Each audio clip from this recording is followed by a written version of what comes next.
Welcome to Breaking Money Silence, a podcast series dedicated to helping us talk more openly about money. Each show features a special guest who will share with you one of their favorite money myths. Then together we will discuss how to bust that myth wide open. My name is Kathleen Kingsbury, and I am your host. My company is KBK Wealth Connection, and it's committed to helping women, couples, families, and their financial team shatter money taboos and learn how to effectively talk about money. Today, it's an honor to be joined by Chris Venn. Let me tell you a little bit about Chris, and then we'll have him join the call. Chris is a partner at the Legacy Companies, a Boston-based consulting and training firm that helps top financial advisors evolve their businesses by transforming how they engage with wealth holders. Although Chris has been an entrepreneur for his entire career, he started by being trained to protect royalty, heads of state, and business leaders by former members of the British SAS. He brings the same precision, discipline, and clarity to his work in business and with his clients. So I am thrilled. I met Chris a couple years ago to welcome Chris to the call. So good to be here, Kathleen. And it's been a couple of years since we've had some time to work together, but it's a pleasure being connected again. So thanks for inviting me. Oh, no problem. So I'm really curious to delve into this myth that you've provided today. The myth that you wanted to kind of look at is money is a sign of how many people you've helped. So tell me a little bit about what motivated you to pick that myth to explore today.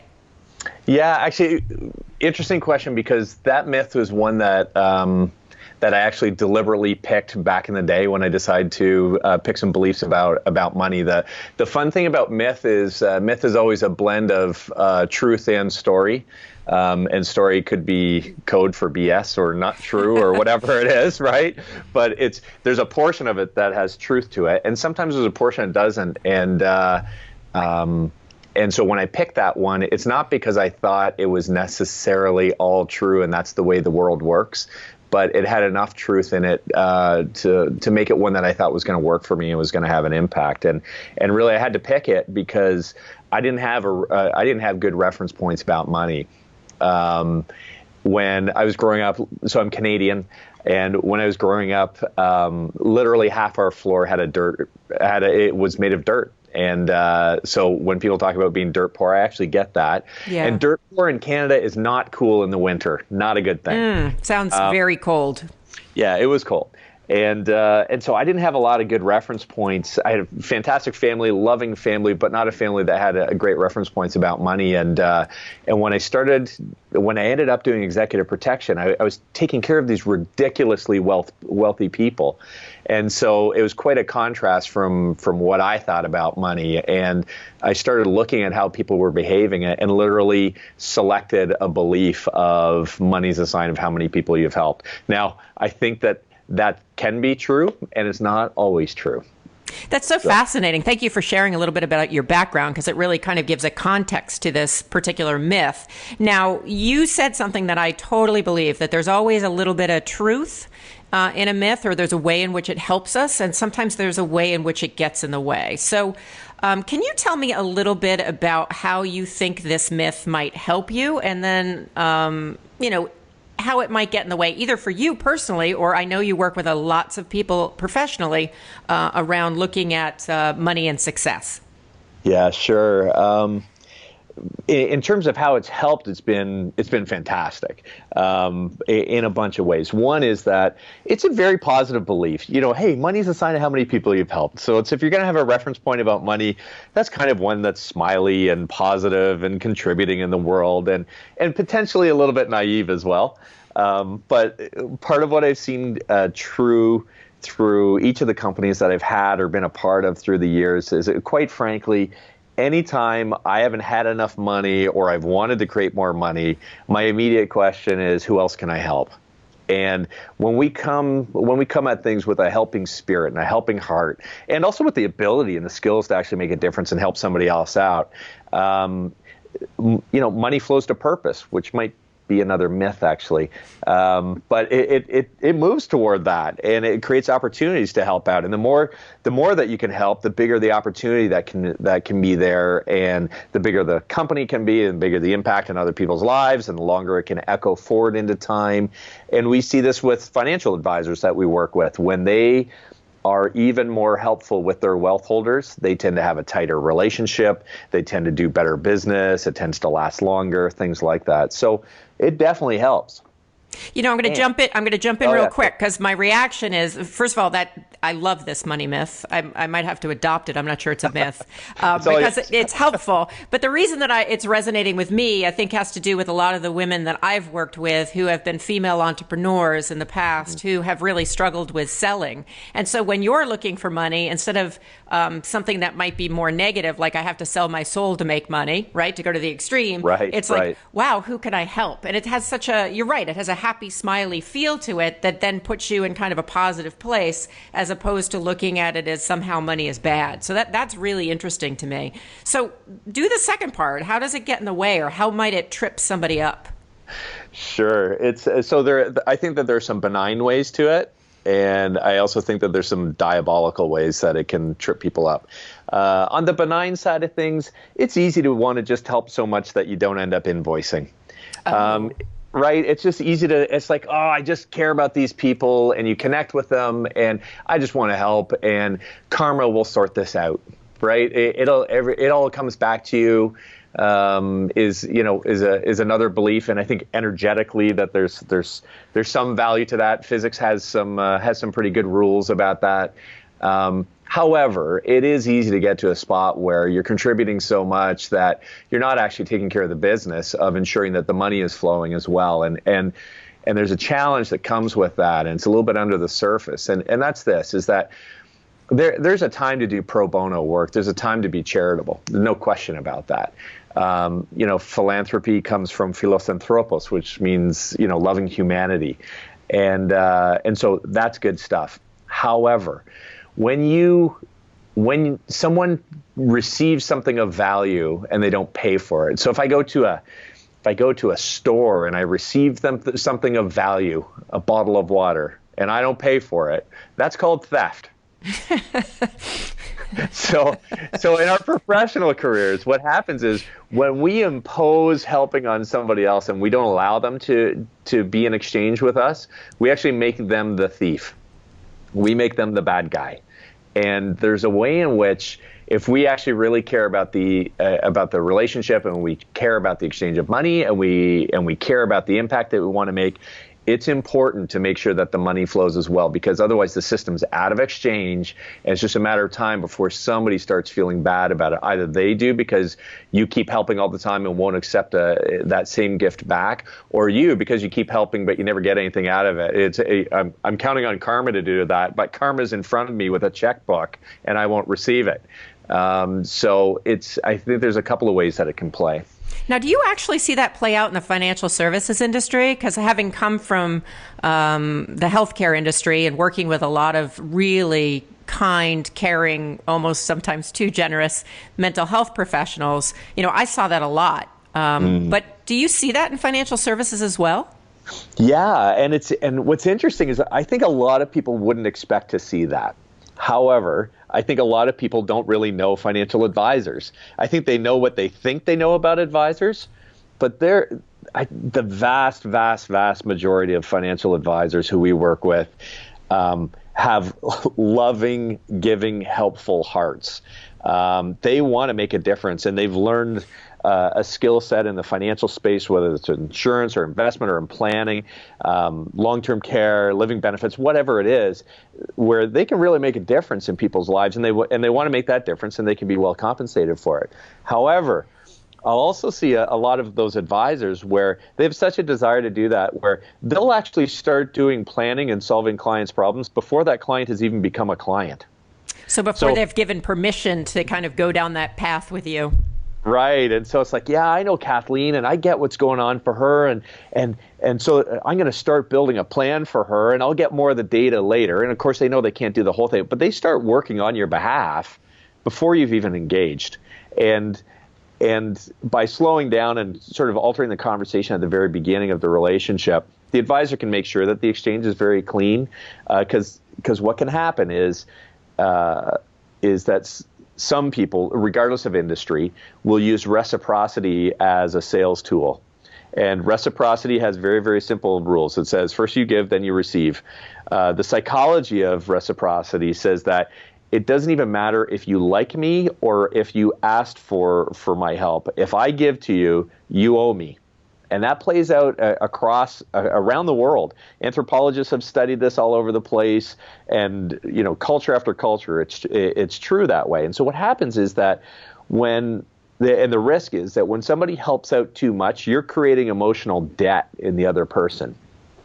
And if you haven't designed that agreement up front, what happens is the other person starts feeling like, oh no, I really owe them a lot. And so for an advisor, it may be that later on when they ask for the business to put a solution in place to really help that person, that they inadvertently created a negative relationship strain, tension that wasn't required, even though they still could have ended up in the same place. So by having good dialogue and good exchange around how's the money going to flow, what is our engagement here, I'm going to help you in this way, and I'm going to need you to help me this way back.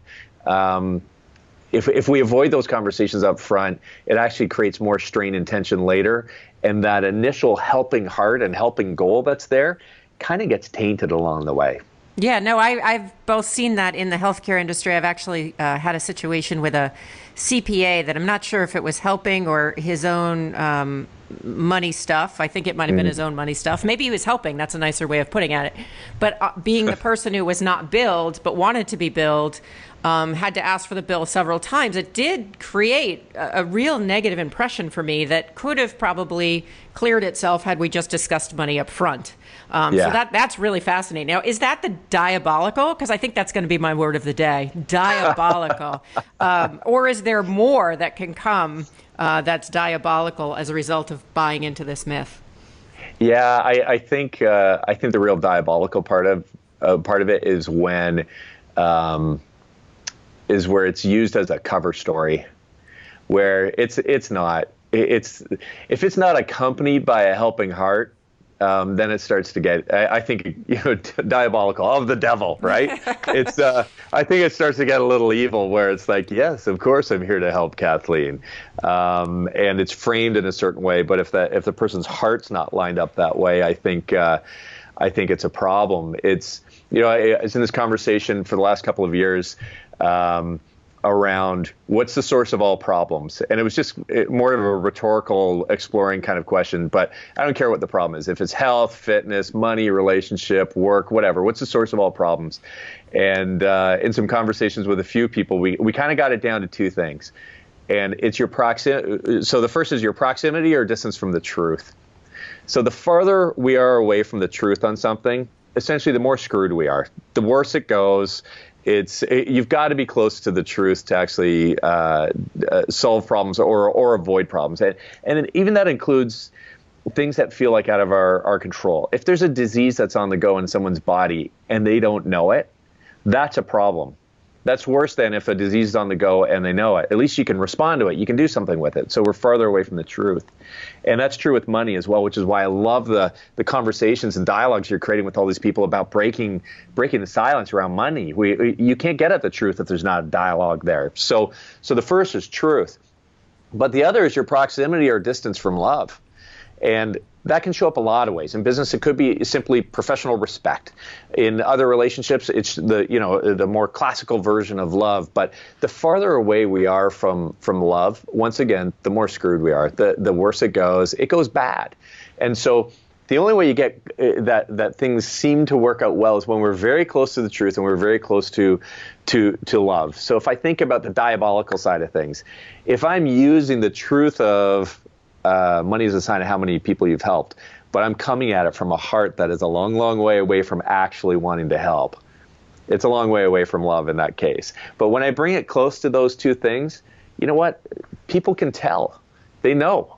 You can tell when somebody genuinely wants to serve and help. And frankly, those people are going to make your situation better, and money seems to flow more easily there. So the diabolical side of things, when people use it as a cover story, but that is not where their heart is. That's fascinating. So when you notice this money myth in one of the advisors you're working with or a colleague, Sure. And it's not serving them, okay? It's a situation where you feel like this is getting in the way for them. What advice do you give them, or how do you help them kind of move forward? Oh, yeah, that's a good one. So part of it is I usually end up having a bit of a conversation about the brain. Because really we're talking about beliefs, and beliefs obviously happen actually most of our work happens in our brain now. There's not a lot of it that happens in our arms or legs. It's in our brains. And we've got a lot more visibility on what's going on there. And so if you think about a belief or a thought that a person has is, first of all, what makes one thought better than another?